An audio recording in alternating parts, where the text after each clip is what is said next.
ఈ ప్రోగ్రాం వీక్షిస్తున్న మిమ్ములను దేవుడు దీవించి ఆశీర్వదించునుగాక. అద్భుతమైన స్వస్థత అభిషేక ఆరాధనకు మిమ్మల్ని ప్రేమతో ఆహ్వానిస్తున్నాం. స్థలం మల్కాజ్గిరి, గోపాల్ నగర్, హైదరాబాద్. ప్రేమతో ఆహ్వానించువారు పాస్టర్ మోజెస్ ప్రిన్స్. మా పరిచర్యలో పాలు పొందుచున్న మీకు మా హృదయపూర్వక ధన్యవాదములు.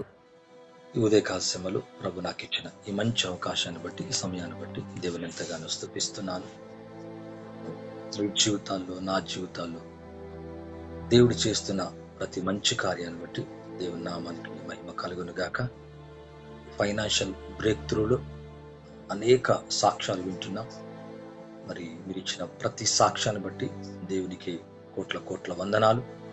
ఇంకా అనేక కార్యాలు జరుగును గాక. మరి ప్రవచనాత్మకమైన ఈ సందేశంలో ప్రతి సందేశం కూడా ఒక ప్రవచన సందేశం. అంటే పరిశుద్ధాత్మ దేవుడు ఏది ప్రేరేపించి నా ఆత్మలో ఏది మాట్లాడుతున్నాడు దాన్ని మీ ముందుంచుతున్నాను. అది మీ జీవితంలో, అది నా జీవితంలో కూడా తప్పక నెరవేరుతుంది. భూమి మీద చూడండి, ఒక విత్తనాన్ని వేసినప్పుడు అది తప్పక మొలకెత్తుతుంది. అలాగే ఈ వాక్యము కూడా ఆత్మలో నుంచి విత్తినప్పుడు అక్కడ ఖచ్చితంగా విశ్వాసపు మొలక ఎత్తుతుంది. మన జీవితానికి, మన కుటుంబాలకి ఆశీర్వాదకరంగా ఉంటుంది. కాబట్టి ఈ ఫైనాన్షియల్ బ్రేక్ త్రూలో నిజంగానే మనం అందరం కూడా ఫైనాన్షియల్గానే కాకుండా, ఆర్థికంగానే కాకుండా, ఆత్మీయకంగా, శారీరకంగా, మరి కుటుంబంగా, అంటే ప్రార్థనా జీవితంలో, విశ్వాస జీవితంలో అన్నిట్లో మనం బ్రేక్ త్రూ చూసుకుంటూ ముందుకెళ్తున్నాం. కానీ నా మెయిన్ టాపిక్ ఏంటంటే ఫైనాన్షియల్ బ్రేక్ త్రూనే. దాని మీదే మాట్లాడుతున్నాను నేను. దాంట్లో నుంచి అనేక స్వస్థతలు, అద్భుతాలు, స్వస్థత కార్యాలు దేవుడు జరిగిస్తున్నాడు. అలాగే ఆర్థికంగా, అలాగే స్పిరిచువాలిటీలో, మనం జ్ఞానములో, దేవుని అభిషేకములు మనం పెంపారుతున్నాం. మరి వినికిలో వింటున్న మీ అందరి జీవితంలో దేవుడు బలమైన కార్యాలు చేయనుగాక. ఒక నూతన అనుభవాన్ని మీ జీవితంలో, ఒక నూతన సాక్ష్యాన్ని మీ జీవితంలో, నా జీవితంలో అనుదినం మరి వాక్యం వింటున్నప్పుడల్లా ఒక ప్రవచనాన్ని కొరకు నువ్వు ఆశపడినప్పుడు, ఒక వాక్యము కొరకు, ఒక వాక్కు కొరకు మనం ఆశపడినప్పుడు ఆశ గల ప్రాణాన్ని దేవుడు తృప్తిపరుస్తాడు. అలాగ మాట్లాడతాడు, ఆ మాట నెరవేరుస్తాడు. అన్న వాక్యం ఎప్పుడు కూడా తప్పిపోదు. కాబట్టి తప్పక వినికిడిలో వింటున్న మీ జీవితంలోనూ, నా జీవితంలో ఫైనాన్షియల్గా బ్రేక్ త్రూ మనం అందరం చూచుదుము గాక. అనేక సందేశాలు వింటున్నాం. దాంట్లో నేను ప్రతిసారి కూడా మాట్లాడుతున్నాను. మెయిన్ టాపిక్స్ మాట్లాడాను. 7 విషయాలు మాట్లాడాను. కొంచెం మీకు 5 విషయాలే మాట్లాడాను. దాంట్లో ప్రథమ ఫలం అని, దశమ భాగం అని, తర్వాత మొక్కుబళ్ళని, తర్వాత మరి వర్ధిల్లుచున్న కొలదని, స్వేచ్ఛార్పణ, కృతజ్ఞార్పణ, ఈ విధంగా ప్రతిష్టార్పణ, ఈ విధంగా చెబుతున్నాం. వీటికై మనం ఈ విధంగానే మనం సీడ్ విత్తితే కనుక దీంట్లో కూడా బ్లెస్సింగ్ ఉంటుంది. అంటే మనం ఇచ్చేదాన్ని కాకుండా ఎంతో అంత మనం కలిగిన దాంట్లో ఇది స్వేచ్ఛార్పణ కొరకు కొంత భాగాన్ని తీస్తా, ఇది కృతజ్ఞార్పణ కొంత భాగాన్ని తీస్తా. ఇలాగా ఎప్పుడైతే అటువంటి ప్లాన్ చేసుకుంటామో మన ఫైనాన్షియల్ ఇంకా బ్రేక్ త్రూలోకి వెళుతుంది. తప్పక మీరందరూ అటువంటి సామర్థ్యాన్ని, శక్తిని మీ జీవితంలో దేవుడు పెంచునుగాక. నా వాక్య సందేశంలోకి వెళ్తున్నాను. చేతులు చాపుచున్న కొలది ఆర్థిక సామర్థ్యం పెరుగును. మంచిగా అర్థం చేసుకోవడానికి ప్రయత్నించాలి. చేతులు చాపుతున్న కొలది ఆర్థిక సామర్థ్యం పెరుగును. ఎప్పుడైతే మనం దేవుని పనుల కొరకు, దేవుని విషయాలకై దిగబట్టక మన చేతులు చాపుతున్న కొలది ఆర్థికమైన సామర్థ్యాన్ని మనకు పెంచుతుంది. దీన్నే ఫైనాన్షియల్ బ్రేక్ త్రూ అంటారు. చేతులే చాపలే, ఫైనాన్షియల్ బ్రేక్ త్రూ చూడలేము. అంటే అపవాది ఇప్పుడు కూడా పరిస్థితులను చూపించి భయపెట్టి చేతులు చాపకుండా, అంటే గుప్పిలు విప్పకుండా, చేతులు చాపకుండా, అనగా ఇవ్వకుండా, ఇలాగ ఎప్పుడైతే మన జీవితంలో అవిశ్వాసాన్ని కలగచేస్తూ అక్కడ ఆర్థిక స్తోమత, ఆర్థిక సామర్థ్యం అనేది మనం పోగొట్టుకుంటాం. అయితే మీ జీవితంలో, నా జీవితంలో ఎప్పుడైతే మనం చేతులు చాపుతామో మన జీవితంలో ఆర్థికమైన సామర్థ్యాన్ని పొందుతాం. ఇంకొక విధంగా చెప్పాలంటే మరి ఇచ్చే గుణం, ఇచ్చే చేతులుగా మనల్ని మార్చివేస్తుంది. తద్వారా ఏమవుతుంది, మన దారిద్ర్యం అనేది దూరం అయిపోతుంది. ఈరోజు ఒక ప్రవచనాత్మకంగా నీతో నాతో వినికిలో వింటున్న మీ అందరితో కూడా ప్రభు మాట్లాడుతాడు. యూట్యూబ్ చూస్తున్న వారు, ఫేస్బుక్ చూస్తున్న వారు, మరి ఈ యొక్క వాక్యాన్ని వింటున్న మీ జీవితంలో ఉన్న దారిద్ర్యం తరతరాల నుంచి 50 సంవత్సరాల, 20 సంవత్సరాల, 30 సంవత్సరాల, 15 సంవత్సరాల, 10 సంవత్సరాలు ఎప్పటి నుంచి వచ్చే మీ దారిద్ర్యం ఏమైతే ఉందో, మరి అనేక దినాల నుంచి వచ్చే మీ దారిద్ర్యాన్ని యేసయ్య సమూలంగా సంపూర్ణంగా తీసివేయునుగాక. అంటే చేతులు ఎంతగా చాపబడతాయో నీ చేతులు బలపడతాయి. నీ చేతులో కష్టార్జితం దీవించబడుతుంది. నీ చేతుల పనులు ఆశీర్వదించబడతాయి. ఇంకొక విధంగా చెప్పాలంటే నువ్వు కూర్చుకొని మిగిలే సామర్థ్యాన్ని దేవుణ్ణి కలగచేస్తాడు. మరలా అంటున్నా, చాపుతున్న నీ చేతుల వైపు దేవుని చేతులు చాపి, దేవుని హస్తాలు చాపి నువ్వు దీవించునుగాక. మరొకసారి ప్రవచనాన్ని చెప్తున్నా, జాగ్రత్తగా వినడానికి ప్రయత్నించాలా.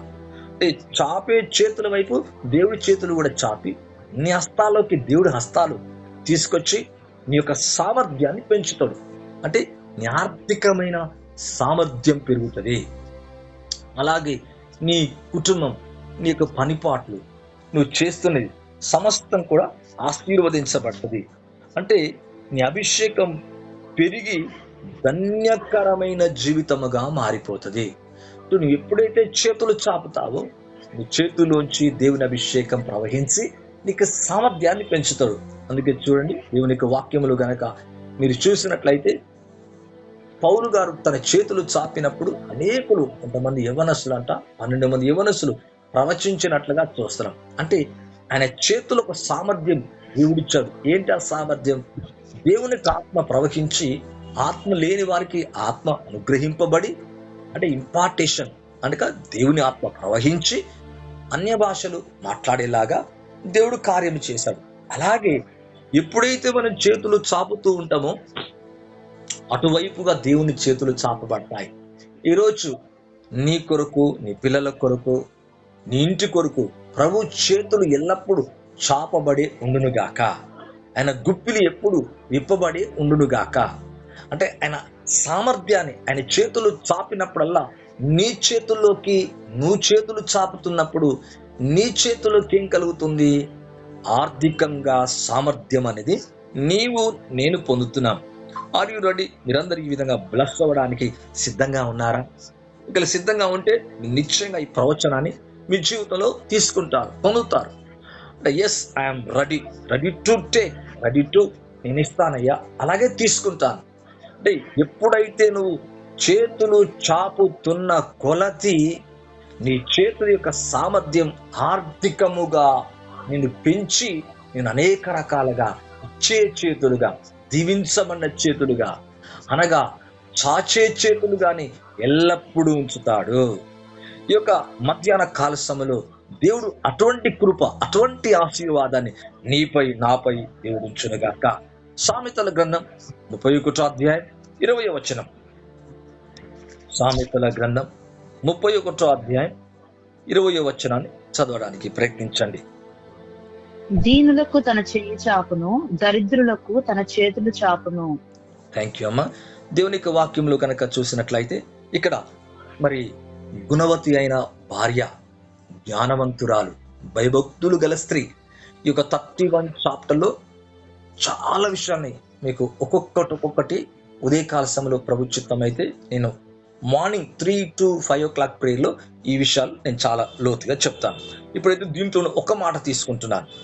దీనుల కంట ఈ స్త్రీ, అంటే ఎవరైతే ఈ 31 చాప్టర్లో వ్రాయబడ్డ స్త్రీ ఉందో ఆ స్త్రీ గుణవతిరాలుగా, జ్ఞానవంతురాలుగా, భయభక్తులు గల స్త్రీగా ఉన్నట్టుగా వాక్యంలో చూస్తున్నాం. ఈ స్త్రీ ఏంటంటే దీనులకు తన చేతులు చాపుతుంది, దరిద్రులకు తన చేతులు చాపుతుంది. అదే మనం చేయాల్సింది. మన కష్టములు, మన బాధల్లో, మనం ఉన్నా లేకున్నా చేతులు చాపితే లేని వారిగా మనం ఉండేవారిగానే ఉంటాం. మన చేతులు కష్టార్జితం దీవించబడుతుంది. ఈరోజు మరలా అంటున్నా, చేతులు చాపుతున్న కొలది నీ ఫైనాన్షియల్ బ్రేక్ త్రూ చూస్తావు. అనగా ఆర్థిక సామర్థ్యాన్ని, అంటే భాగ్యము సంపాదించుకునే సామర్థ్యాన్ని దేవుడు కలగచేస్తాడు. ఇక్కడ చూస్తే దీనులకు తన చెయ్యి చాపునంట, అంటే తన చెయ్యి మాత్రమే ఒక చెయ్యే చాపుతుందంట. అంతేకాదు దరిద్రులకు తన చేతులు చాపునంట. చూడండి ఎలాగుందో మీకు ఒక్కసారి అర్థమైతే చాలా బాగుంటుంది. చెయ్యే కాదు, తన 2 చేతులను చాపుతుంది. ఒక చెయ్యే కాదు, 2 చేతులు. ఈరోజు నీ 2 చేతులు నిండిపోనుగాక. నీ 2 చేతుల్లో చాపుతున్నావా? అంటే నీ 2 చేతుల్లో నువ్వు చాపే చేతులుగా ఉన్నాయా? ఒక చెయ్యే కాదు, కుడి చెయ్యి ఎడమ చెయ్యి, అంటే కుడి వైపు ఎడమ వైపు. ఇంకొక విధంగా చెప్పాలంటే దీనులకు దరిద్రులకు అర్థం. అంటే ఇటు విధంగా దేవునికి, ఇటు విధంగా దీనులకు, ఇటు విధంగా దరిద్రులకు, ఇటు విధంగా ఒక విధంగా చెప్పాలంటే పేదలకు. అంటే ఇలాగూ చేస్తున్నప్పుడు నీ జీవితంలో నీ యొక్క బ్లెస్సింగ్ ని ఎవ్వరు కూడా ఆపలేరు. ఈరోజు నీ చేతుల్లోకి దేవుని సామర్థ్యం, దేవుని అభిషేకం, దేవుని స్వస్థత, దేవుని మహత్కార్యములు, దేవుని అద్భుత కార్యములు నీ చేతుల్లో నుంచి జరుగునుగాక, నా చేతుల్లోంచి జరుగునుగాక పలికినప్పుడు, చేతులు చాపినప్పుడు, అంటే ఆర్థికంగా మనం ట్రాన్స్ఫర్ చేస్తున్నాం పరలోకానికి. దీనులకు ఇస్తున్నామంటే పరలోకను కూర్చుకుంటున్నాం, దరిద్రులకు ఇస్తున్నామంటే దేవునికి ఇస్తున్నామంటే అంటే ట్రాన్స్ఫర్ చేస్తున్నాం. మనీ ఇటు దీనులకు ఇస్తున్నాం, పైనుంచి ప్రభు యొక్క చేతులు మన పైకి నిండుగా చాపబడి ఆయన గుప్పిలు విప్పి ప్రతి కోరిక మన జీవితం నుంచి తీరుస్తాడు. మన జీవితంలో ఉన్న కోరికను తీరుస్తాడు.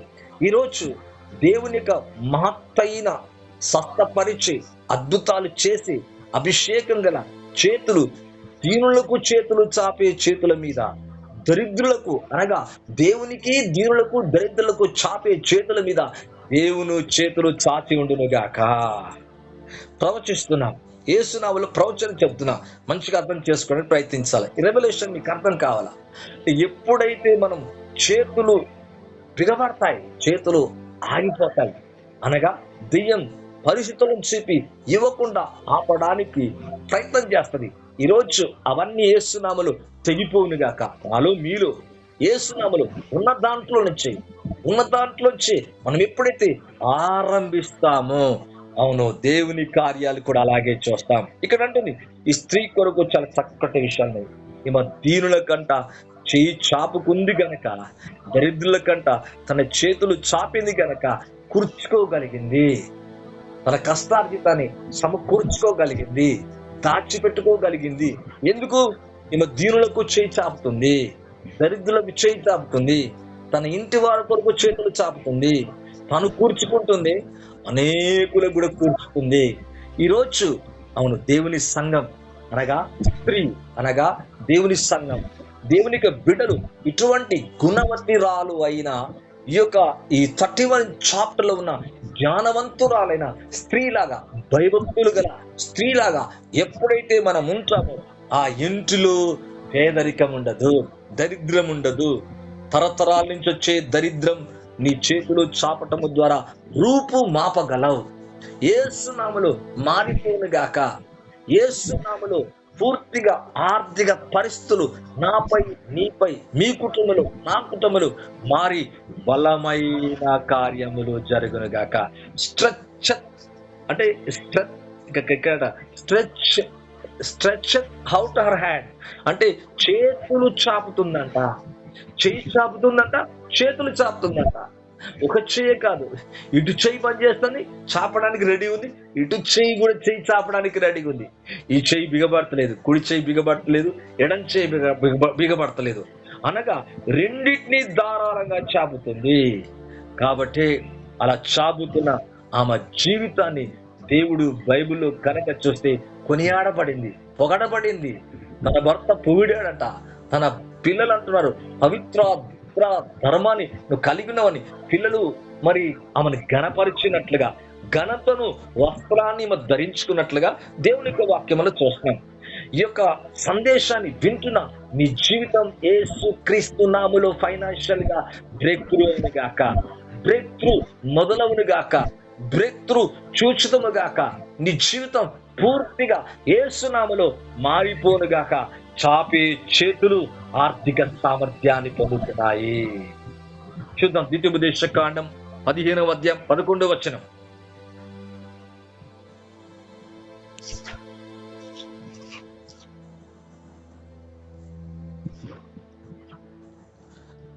బీదలు దేశంలో ఉండక మానరు, అందుచేత నేను నీ దేశంలోనున్న నీ సహోదరులకు దీనులకును బీదలకును అవశ్యముగా నీ చెయ్యి చాపవలనని నీకు ఆజ్ఞాపించుచున్నాను. ఎంత అద్భుతమైన కార్యం! చేతులు చాపే చేతులు ఎప్పుడు పై చేతులే. ఒక్కోసారి యేసు ప్రభు దగ్గరికి ఒక వ్యక్తి వచ్చాడు, ఊచ చేయగలవాడట, తన చేతులు చాపలేకపోతున్నాడు. అతను ఎందుకంటే ఊచ చేయి చాపలేదు అంటే బలహీనమనే చెయ్యి చాపలేదు. యేసు ప్రభు అంటాడు, చాపలేని చేతిని పట్టుకొని అంటున్నాడు కదా, నీ చేయి చాప అంటున్నాడు. కష్టం. చాపలేని వాడు ఎలా చాపుతాడు? చాలా కష్టం. ఆ చెయ్యి ఎలా చాపుతాడు? ఒక చెయ్యి బాగుంది, ఒక చెయ్యి బాగలే, ఓ చెయ్యి బాగలేని చెయ్యిని పట్టుకొని నువ్వు చాప అంటున్నాడు. అట్లాగే అప్పుడప్పుడు మనం బాగుండకుండా ఉంటాము, ఆర్థికంగా ఇబ్బందికరంగా ఉంటాం, కష్టకరంగా ఉంటాం.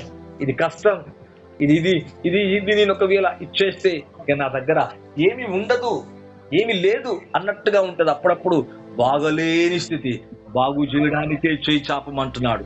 ఎప్పుడైతే అలా చాపాడు, మొదటి ఆ చెయ్యి బాగలేదు, బాగున్న చెయ్యిలాగా చెయ్యి బాగైపోయిందంట. ఊచ చేయగల వాడి చెయ్యి బాగైపోయింది.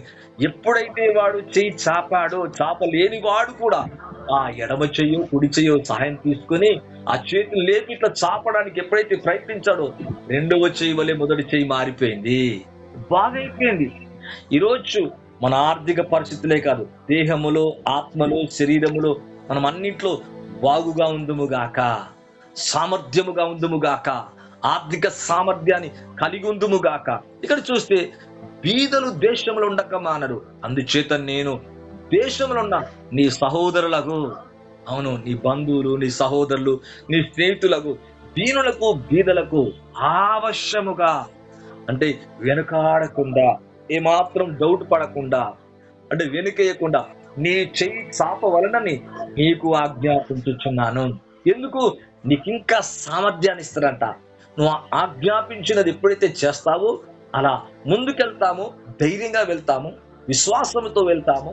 నిజంగా ఆ ఏలియా దగ్గర ఉన్న సారేపత్తు విధవరాలు వలె ఎప్పుడైతే ఆ దీన స్థితిలోనే తన చేతులు ఎప్పుడైతే చాపిందో ఇంట్లో ఉన్న దరిద్రం తొలగిపోయింది. అలాగే దీనులకు పేదలకు ఆవశ్యముగా అంట, నిశ్చయంగా, ఆవశ్యంగా అంటే కంపల్సరీగా, అట్లా ఆవశ్యంగా, వేగంగా అంటే నిశ్చయంగా ఎప్పుడైతే అలా చేస్తామో నీ చెయ్యి చాపమని దేవుడి ఇక్కడ ఆజ్ఞాపిస్తున్నాడు. అలా చేయటము ద్వారా నువ్వేమవుతావు? అవును, నీ జీవితములు అనేక రకాలుగా నువ్వు దీవించబడతావు, నువ్వు ఆశీర్వదించబడతావు. ఈ రోజు ప్రభు మరలా అంటున్నా, నా జీవితంలో ఉన్న ప్రతి పేదరికాన్ని తీసివేసి, ప్రతి అప్పును తొలగించి, ప్రతి ఆర్థిక పరిస్థితులు మార్చివేసి, జ్ఞానారోగ్య సమస్యలను దేవుడు స్వస్థపరిచి, అవును దీనులకు, దరిద్రులకు, ఆవశ్యంగా సహోదరులకు చేతులు చాపినప్పుడు పై చేయగా, ఉన్నత చేయగా దేవుని చేతులు చాపబడి ఈగల్స్ వలె, అనగా పక్షి రాజు వలె రెక్కలు చాపే చేతులుగా మన చేతులు మారునుగాక. అంటే పై చేయి దాని అర్థం. అంటే రెక్కలు చాపే చేతులు అంటే అర్థం ఏంటంటే స్ట్రెచ్డ్ హ్యాండ్స్. అంటే ఎప్పుడు ఆ చూడండి, ఆ గ్రద్ద లేకపోతే ఆ పక్షి రాజు యొక్క ఆ రెక్కలు ఎలా ఉంటాయి అంటే చాపబడి ఉంటాయి.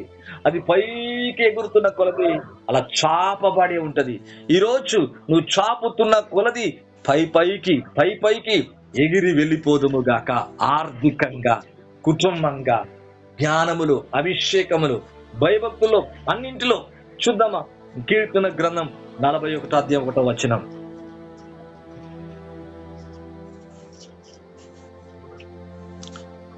కీర్తన 41:1. బీదలను కటాక్షించేవాడు ధన్యుడు, ఆపత్కాలమందు యెహోవా వారిని తప్పించును. Thank you. బీదలను అంటే ఏం చేయాలంట? కటాక్షించాలంట, కనికరపడాలా. మన బీదలను కటాక్షించేవాడు ధన్యుడు, చేతులు చాపినవాడు ధన్యుడు అని అర్థం. బీదలకు, దేవునికి, దేవుని విషయాలకు, దరిద్రులకు. అవును ఇక్కడ అంటున్నాడు, బీదలను కటాక్షించేవాడు ధన్యుడు, ఆపత్కాలమందు. శ్రమ కాలమందు, కష్టకాలమందు యెహోవా వానిని తప్పించనంట. ఎవరిని పడితే వారిని కాదు.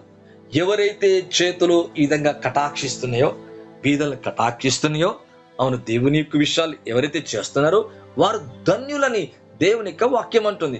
ఈరోజు మనమందరం యేసు నామములో ధన్యులుగా మారిపోతున్నాం. ఎందుకు? సామర్థ్యం, ఆర్థిక సామర్థ్యం నీలో పెరగబోతుంది. అవును, చేతులు చాపుతున్న కొలది ధన్యులుగా మారబోతున్నాం. ఆపత్కాలమందు ఆపదలు వస్తాయి. లోకములో ఆపద, లోకములో శ్రమ, లోకములో కష్టాలు వస్తాయి, ఆపద వస్తుంది. కానీ మిగతా వారు, చేతులు చాపలేని వారు ఆపదలు చిక్కుకుంటారు. కానీ చేతులు చాపిన వారికి మళ్ళా దేవుని హస్తం ఈ ఆపదలో చాపబడి ఆపత్కాలములో వారు తప్పించబడతారంట. ఈరోజు మీ ఆపదలన్నీ యేసు నామములో తప్పించునుగాక, మిమ్మల్ని దీవించి ఆశీర్వదించునుగాక. కీర్తన గ్రంథం 112:9.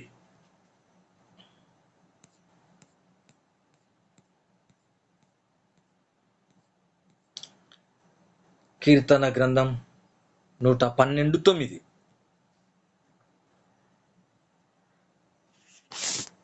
112వ అధ్యాయము 9వ వచనం. వాడు దాతృత్వము కలిగి బీదలకిచ్చును, వాని నీతి నిత్యము నిలుచును, వాని కొమ్ము ఘనత నుండి హెచ్చించబడునంట. ఎవరంటే ఇక్కడ నీతిమంతుని గురించి, యథార్థపరుడు గురించి, చేతులు చాపి వారి గురించి మాట్లాడు. వారు దాతృత్వము కలిగి బీదలకిచ్చును. బీదలకి ఇవ్వటం అంటే చేతులు చాపటమే కదా. మరి దేవునికి వాక్యం అంటుంది బీదలకిచ్చును. ఇచ్చినంత మాత్రాన ఏమైనా తక్కువైపోతుందా? వాని నీతి నిత్యము నిలుచును, వాని కొమ్ము ఘనత నుండి హెచ్చించబడినంట. ఈరోజు అవును దేవుడు తన కొమ్ముతో మన తలను అభిషేకించునుగాక. మన కొమ్ము అవును మన జీవితం, మన ఆత్మీయ స్థితి, మన ఆర్థిక పరిస్థితులు, మన దేహ విషయంలో అన్నింట్లో ఘనత నొంది హెచ్చించబడుదుముగాక. వాడు దాతృత్వము నొంది. ఓ ఎంత అద్భుతమైన కార్యం! అంటే ఎవరైతే ప్రభుని ఆశ్రయిస్తారో, ఎవరైతే మరి దయాళులై ఉంటారో, ఎవరైతే నీతి గలవారో, వాత్సల్యత కలిగి ఉంటారో, ఎవరైతే దాతృత్వ హృదయాన్ని కలిగి ఉంటారో, ఇంకో విధంగా చెప్పాలంటే ఎవరైతే అలా చేతులు చాపుతారో వారి జీవితాన్ని దేవుడు ఆశీర్వదిస్తారు. వారు దాతృత్వము కలిగి బీదలకిచ్చును, వాని నీతి అంటే నీతిమంతుని యొక్క నీతి నిత్యం నిలుచునంట. వాని కొమ్ము ఘనత నుండి హెచ్చించబడును. ఈరోజు ఘనతను వస్త్రంగా ధరించుకుందాము గాక. అవును, ఘనతలోకి మనం వచ్చుదుము గాక. అవును, కూర్చుకొని ఇంకొక విధంగా చెప్పాలంటే కొంత దేవునికి ఇచ్చిన తర్వాత మిగిలేలాగా, ఉండేలాగా, అప్పు లేకుండా ఇతరులకు ఇచ్చేలాగా, ఇంకా మన జీవితంలో అలా చేస్తున్న కొలది ఇంకా పెరిగిపోయేలాగా దేవుడు కార్యము చేయునుగాక. అటువంటి బలమైన కార్యము చేయునుగాక.